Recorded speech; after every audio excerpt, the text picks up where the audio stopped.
Sanches na escuta, ligado no povo e firme na rota.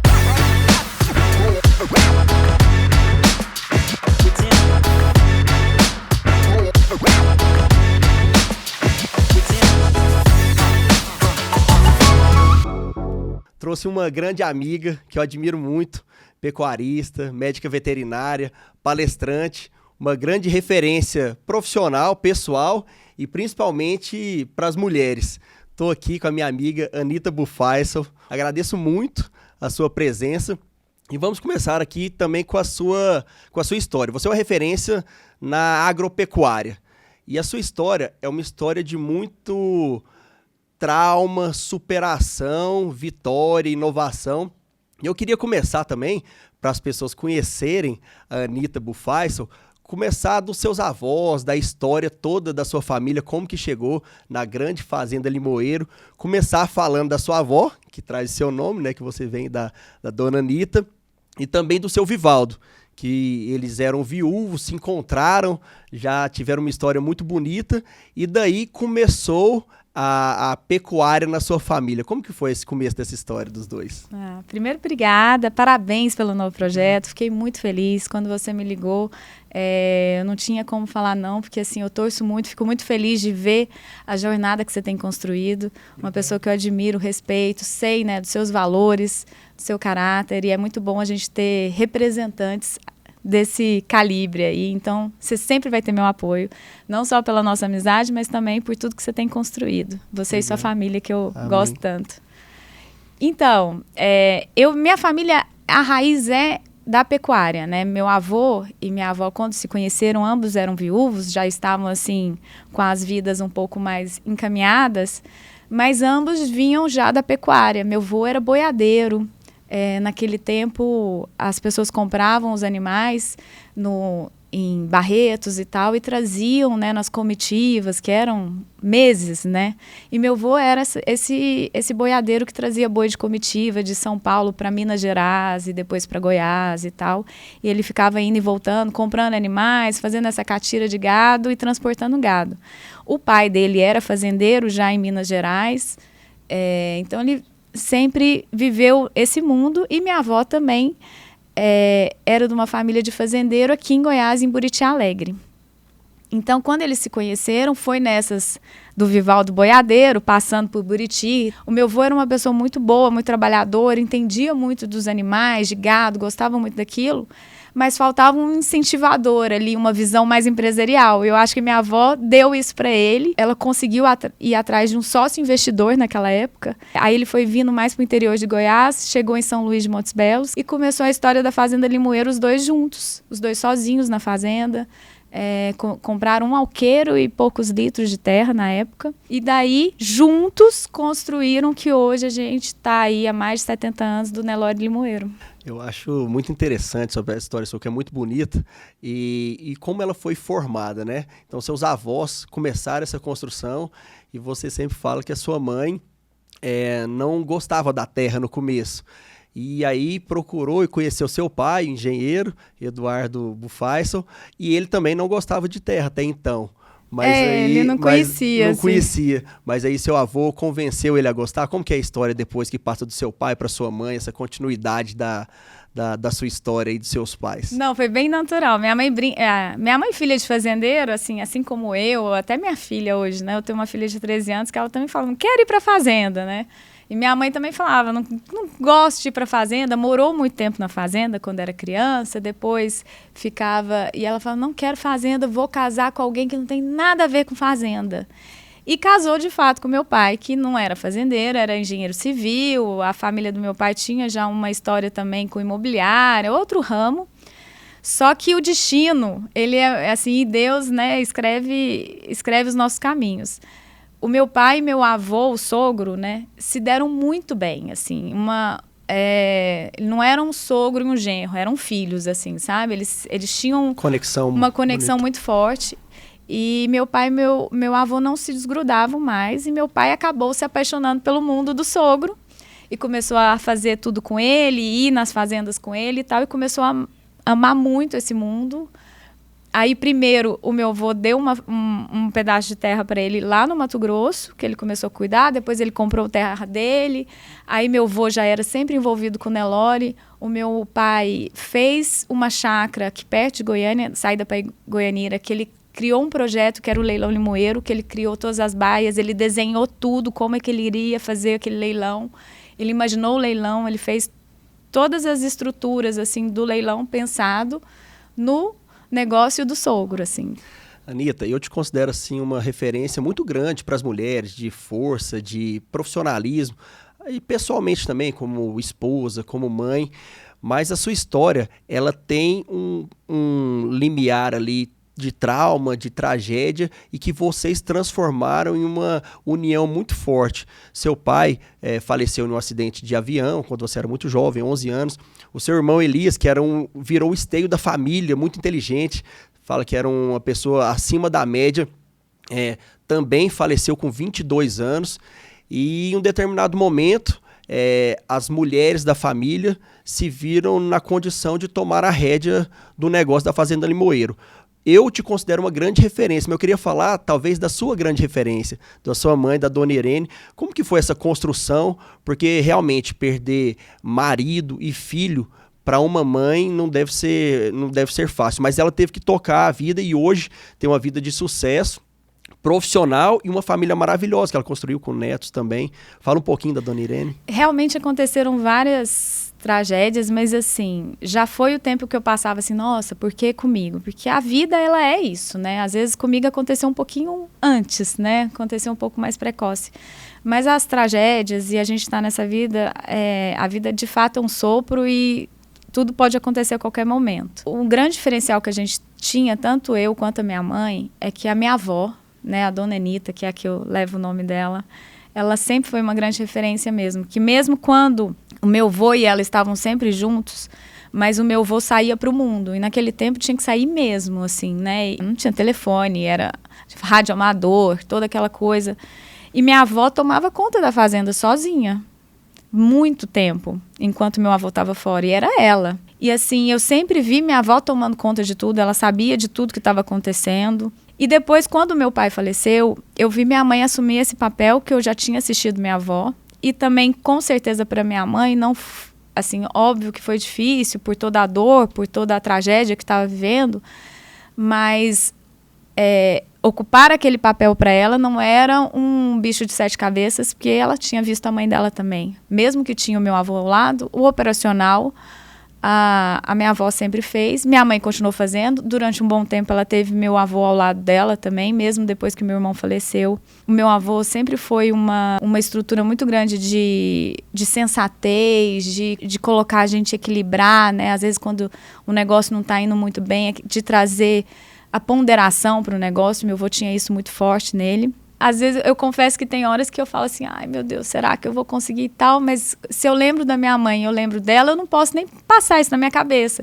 Não passaria essa vergonha para a família, né? Eu tenho que me posicionar sempre. Tem uma curiosidade, Anita, porque você passa isso, você passa profissionalismo, você passa firmeza, você passa um empoderamento feminino, mas sem aquela lacração, talvez, partidária, de esquerda, de querer mostrar um feminismo. Você é uma mulher feminina, é do campo, mas isso é muito difícil. Você tem uma participação como esposa, como mãe muito forte, sendo uma grande pecuarista, passando semanas na fazenda distante de casa. Como que você consegue conciliar seu profissionalismo com a sua feminilidade, com a sua maternidade, com a sua parte de dona de casa também? Para mim isso também era um tabu, vamos dizer assim. Não porque eu sempre fui muito contra essa separação. Mulher e homem, esse aqui é um grupo de mulheres, esse aqui é um grupo de homem. Esse conceito do feminismo que a gente vê hoje também nunca me desceu muito bem, porque para mim o meu maior valor é a família. E para mim uma família, ela tem que ter as suas bases. E uma família, para ter suas bases, ela tem o pai, ela tem a mãe, ela tem os filhos, ela tem todos os valores de uma família. E tem que caminhar juntos. E é isso que eu tento levar. Se hoje eu vou para a fazenda e fico lá uma semana, se fosse por escolha minha, simplesmente, eu preferia muito mais ficar em casa e cuidar dos meus filhos, que eu sei que o meu maior valor hoje é como mãe. A minha prioridade é ser mãe. Mas eu também tenho uma rede de apoio junto com meu marido, que me dá todo o suporte também, que me apoia do meu lado na criação dos meus filhos, para me dar esse suporte, para eu poder estar na fazenda e ficar longe deles. Porque enquanto eu estou lá, eu estou tranquila sabendo que o meu marido está aqui cuidando deles. Então, eu acredito nessa parceria do homem e da mulher. E se a mulher, ela não se vitimiza e nem coloca muito, não olha muito para esse lado, assim, eu nunca pensei. Eu, desde que eu tenho 12 anos, desde que eu perdi meu pai, eu sento em várias mesas para negociar várias coisas que já tiveram que acontecer. E a maioria das mesas, eu e minha mãe, ou às vezes só eu, é a única mulher da mesa. Mas eu nunca sentei, olhei e falei assim, nossa, só tem homem aqui. Não. Mas eu tinha postura, eu não estava ali me colocando como menor que ninguém, eu tinha uma forma de falar, eu tinha um respeito ali, que era recíproco, até pela minha postura. Eu nunca passei por nada tão desagradável, porque eu também não permiti. E não me coloquei nessa situação. E valorizar muito o que a gente tem de princípio. No meu caso, assim, eu sou muito grata de hoje eu ter a companhia do meu marido, dos meus filhos do meu lado e poder construir essa família lado a lado. Se hoje eu sou a Anita Bufais, eu que estou aqui falando, e porque eu tenho o apoio da minha casa, dos meus filhos, de toda essa estrutura que sozinha ia ser mais difícil, como a minha mãe teve que fazer sozinha. Família linda, que eu conheço muito bem. E você tem um projeto muito bonito também, junto com 3 grandes amigas, são 4 agropates. Queria que você falasse como que surgiu o movimento, qual é o objetivo dele e talvez um evento marcante das agropates que vocês fizeram. Fala um pouquinho desse projeto maravilhoso. É um projeto que eu acho que ele deu tão certo porque ele não foi pensado, né? A gente não sentou um dia e falou, vamos fazer um movimento, não. Ele aconteceu mesmo da união que a gente teve. Nós somos 4 amigas, que a gente já se conhecia, mas assim, não éramos tão próximas. E fomos fazer uma pós-graduação em agronegócio. E nessa pós-graduação a gente ficou muito próxima, saía junto, né? Aula final de semana o dia inteiro. E o nosso grupo de WhatsApp chamava Agropates, porque a gente se chamava assim, e a gente fez umas camisetas, assim, escrito Agropates, que era o jeito... Era uma coisa que a gente se chamava, porque a gente é muito isso. A gente vai para a fazenda, a gente está na lida, mas a gente também gosta da cidade, a gente gosta de festa, a gente gosta de roupa, de moda. A gente gosta de todo esse universo feminino também. E é uma coisa, quando eu comecei a abrir minhas redes sociais e falar, tinha gente que convivia comigo, amiga minha, que olhava eu dando toque em vaca, falava assim, nossa, você é veterinária? Porque tem um estereótipo da mulher do campo, da mulher do agro, ou da veterinária, que é um estereótipo que às vezes não combina muito. E tá tudo certo. Tem para todo mundo. E aí a gente começou a publicar e falar, as pessoas falam assim, mas o que é isso? É um grupo de mulheres, eu quero participar, eu também sou uma agropate, eu também faço isso. As mulheres começaram a se identificar com o que a gente fazia, com o nosso estilo de vida. E um lado muito importante, que foi o que mais me motivou a continuar nesse projeto e fazer ele crescer, é que eu senti uma dor de mulheres que eu não percebia antes. Como eu vim de uma família, né, que as mulheres eram muito fortes, minha avó, minha mãe, à frente, né, quando eu cheguei... Hoje a fazenda, a Limoeiro, tem 30 anos que ela é comandada por mulher. Então, nossos funcionários, colaboradores, os prestadores de serviço, as empresas, todo mundo está acostumado, vai lidar ali com uma mulher. Hoje pode ser comigo ou com a minha mãe, mas sempre tem 30 anos que é uma mulher que está à frente ali, tomando decisões. Não é a realidade da grande maioria. E às vezes quem é filha de um fazendeiro, ou ficou viúva, principalmente, né? A famosa fazenda de viúva. A famosa fazenda de viúva, que as pessoas veem uma grande oportunidade, mas de verdade que as mulheres não participam tanto daquilo, e quando acontecem, né, coisas como assim que acontecem, a vida, né, tá aí, elas ficam muito perdidas, e talvez realmente seja uma oportunidade de compra, porque a mulher não sabe. Perfeito. O bate-papo tá bom, né? A gente tá quase chegando no final. Vou trazer um pouquinho pro meu mundo. Você lida com o agronegócio, com a pecuária, você é uma grande empresária, você está até com moda agora, com roupa, tem a fazenda que gira a economia, muitos funcionários.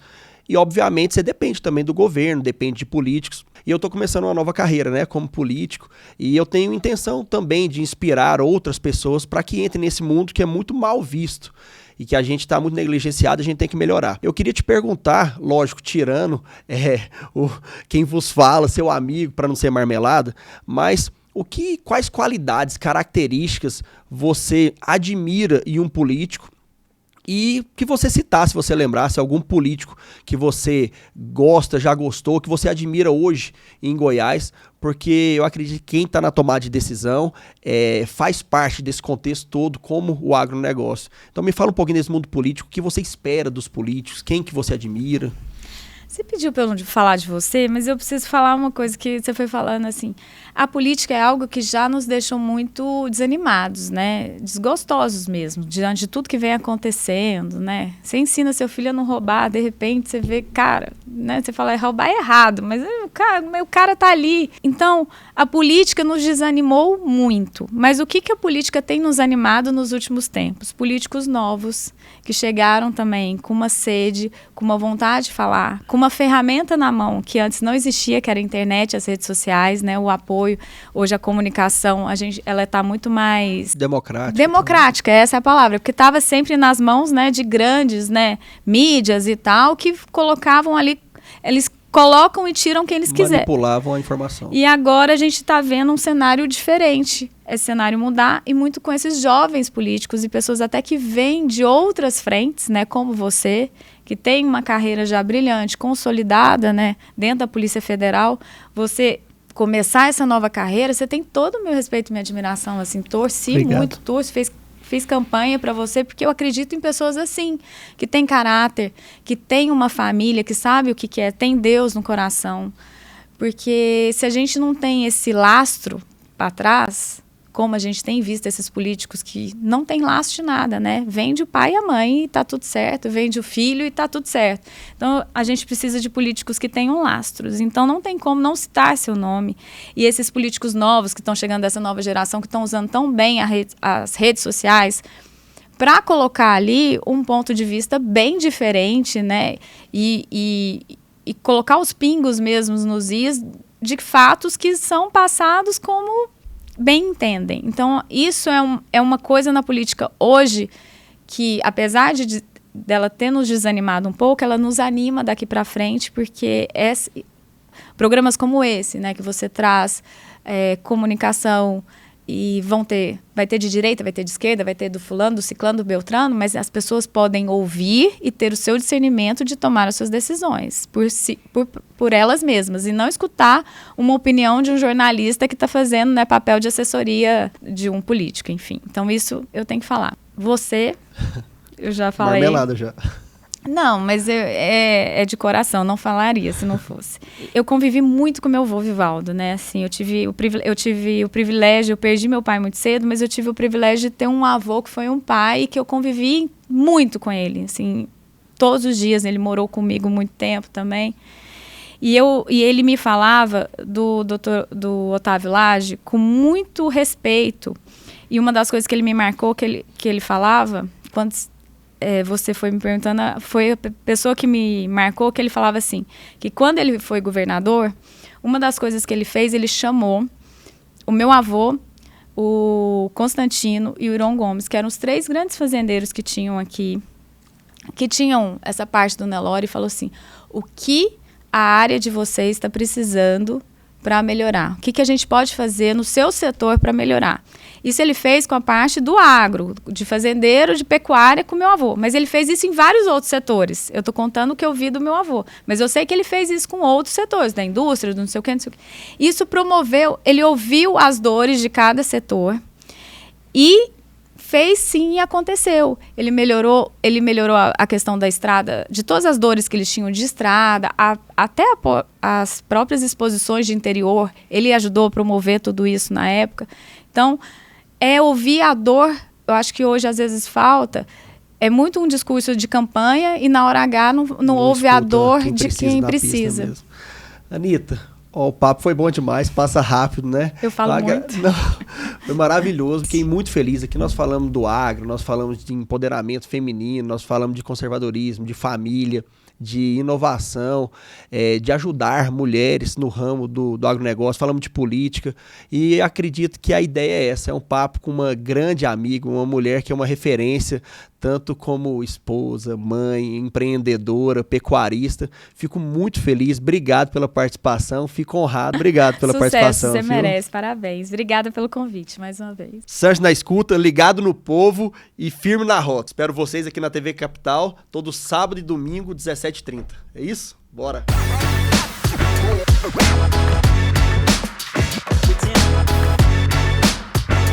We're